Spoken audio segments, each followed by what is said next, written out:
আজকের সবচেয়ে গুরুত্বপূর্ণ আপডেট নিয়ে শুরু করছি। বহু প্রতীক্ষার পর অবশেষে প্রকাশ হলো 1:5 অনুপাতে সাজানো 13টি গ্রেডের নতুন নবম পে স্কেলের খসড়া। আপনি যদি একজন চাকরিজীবী হয়ে থাকেন তাহলে ভিডিওটি আপনার জন্য। ভিডিওটি একটু স্কিপ না করে সম্পূর্ণ দেখতে থাকুন। আর ভিডিওতে লাইক না দিয়ে থাকতে একটা লাইক করে দেন। আর তার সঙ্গে এসেছে চূড়ান্ত বেতন তালিকা। সরকারি চাকরিজীবীদের মাঝে দীর্ঘদিন ধরেই এই বিষয়টি নিয়ে আলোচনা চলছিল, কিন্তু এবার সে আলোচনার অবসান ঘটিয়ে প্রশাসন সামনে এনেছে কাঠামোর পূর্ণাঙ্গ খসড়া।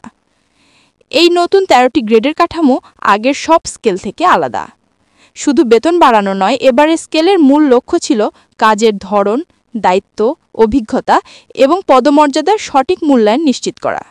তাই প্রথম গ্রেড থেকে শেষ গ্রেড পর্যন্ত বেতন ব্যবধানে আনা হয়েছে ভারসাম্য।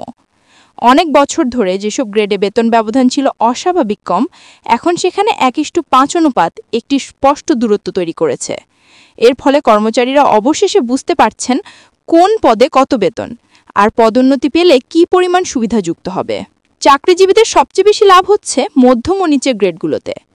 আগে যেসব কর্মচারী বলতেন দায়িত্ব বেশি কিন্তু বেতন বাড়ে না, তাদের জন্য এই স্কেল বড় পরিবর্তন নিয়ে এসেছে। বেতন বৃদ্ধির হার এবার শুধু বেসিকের হিসাব অনুযায়ী নয়, ইনক্রিমেন্টের ধরনও নতুনভাবে সাজানো হয়েছে।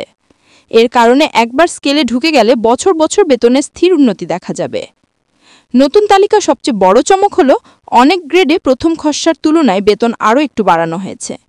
বিশেষ করে যেসব পদে কাজের চাপ বেশি তাদের জন্য আলাদা করে গুরুত্ব দেওয়া হয়েছে। ফলে চাকরিজীবীদের মাঝে যে হতাশা ছিল তা অনেকটাই দূর হয়েছে।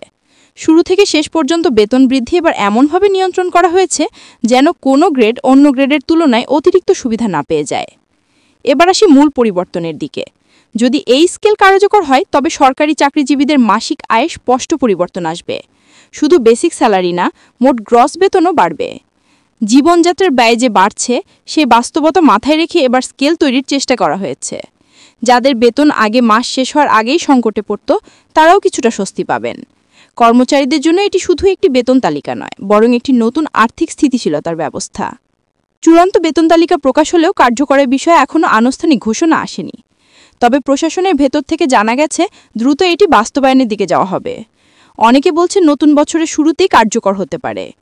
আর যদি তা হয় তবে দীর্ঘদিন ধরে অপেক্ষা করা লাখো চাকরিজীবী নতুন বছরে নতুন বেতনের সুখবর নিয়ে জীবন শুরু করতে পারবেন।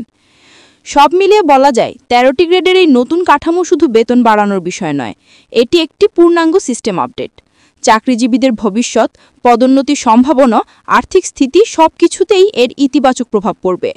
বহুদিনের দাবি অবশেষে বাস্তব রূপ নিতে চলেছে। সামনে আরও বিস্তারিত আপডেট আসবে প্রতিটি গ্রেডের বেতনের নির্দিষ্ট সংখ্যা, অতিরিক্ত সুবিধা এবং বাস্তবায়ন সময়সূচি নিয়ে।